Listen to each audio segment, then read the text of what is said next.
Hello, everyone. Thanks for showing up to this week's episode of Car News. I found a lot of interesting news that has come out today, but before we get into that, if you would like to see more of this type of content, please consider hitting the subscribe button and the bell down below. It'll really help us out as we continue to grow. And if you look up here, still no one that watches my video to subscribe. Do me a favor and hit the button down below.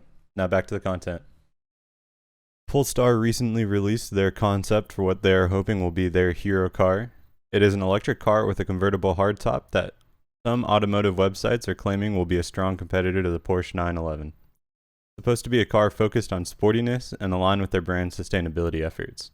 One of the weirdest features of this car is that behind the rear seat, there's a drone that is capable of launching itself at speeds around 56 miles an hour and will autonomously follow the car so you can create unique driving shots without having to stop and launch your own drone.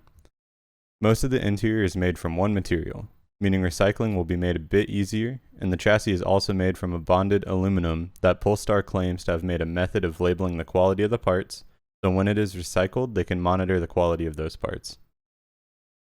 These types of roadster sports cars are largely missing from the electric car market currently, with the exception of the Tesla Roadster, which there hasn't really been many updates since release.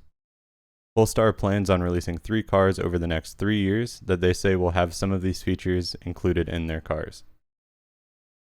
The NHRA, or National Hot Rod Association, has finally realized that cars have gotten a lot safer.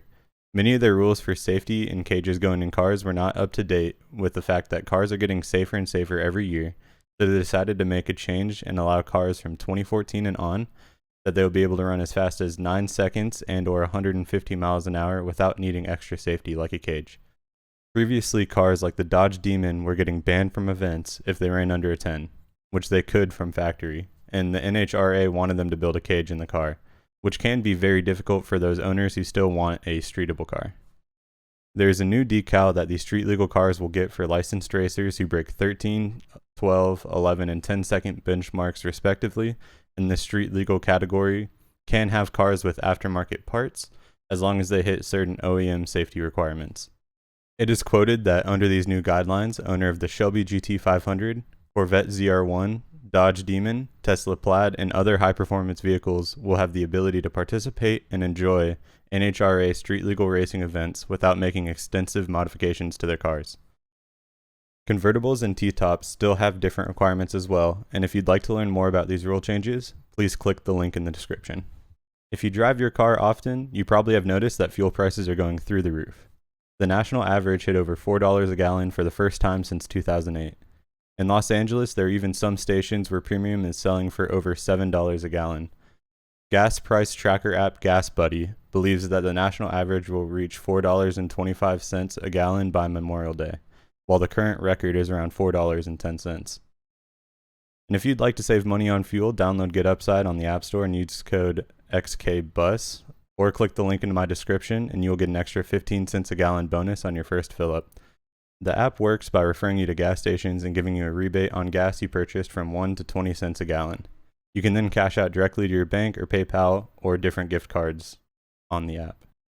The NHTSA finally passed their law allowing kit car manufacturers to build their own turnkey replicas to sell to the public. Each low-volume vehicle manufacturer, or LVVM for short, will be allowed to produce 325 examples of their replicas annually, while submitting the proper papers to the NHTSA, the EPA, and CARB to keep track of their production. While you still can purchase these kit cars to build yourself, these manufacturers are allowed to build their own turnkey cars, making these cars more accessible to people who may not have the time or budget to build their own kit cars. Other than having to meet emissions regulations, the cars are still allowed to be period correct, including lack of airbags, 3-point seatbelts, and whatever else the safety regulations may have been at the time. SEMA has been pushing for this change, and their press release states, "Replica car companies, start your sales." This has been an effort between SEMA and some of the replica manufacturers since 2015, including the DeLorean Car Company, and the DeLorean Car Company will actually be debuting their electric DeLorean at Pebble Beach later this year.